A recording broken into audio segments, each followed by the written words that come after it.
हमारे प्यारे नबी हजरत मोहम्मद सल्लल्लाहु अलैहि वसल्लम ने फरमाया है, औरतों की जमात सदका करो क्योंकि मैंने जहन्नम में ज्यादा तुम्ही को देखा है। हदीस नबवी। रसूलुल्लाह सल्लल्लाहु अलैहि वसल्लम ने फरमाया, जब तुम दुआ करो तो अज़म के साथ करो और कोई दुआ में ये ना कहे अल्लाह से मांगने वाला एक बार जरूर देखे। रसूलुल्लाह सल्लल्लाहु अलैहि वसल्लम ने फरमाया, उसके लिए जन्नत के 8 दरवाजे खोल दिए जाएंगे।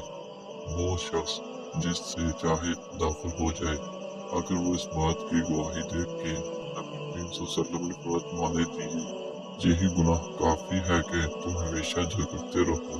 जिसने अल्लाह के सिवा किसी और के नाम की कसम खाई तो उसने शिर्क किया।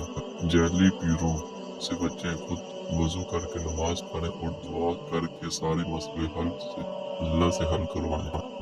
रसूलुल्लाह सल्लल्लाहु अलैहि वसल्लम ने फरमाया, तुम्हारे पास तो आदमी फैसले के लिए आए तो तुम पहले के हक में फैसला न करो जब तक कि दूसरे की बात न सुन लो।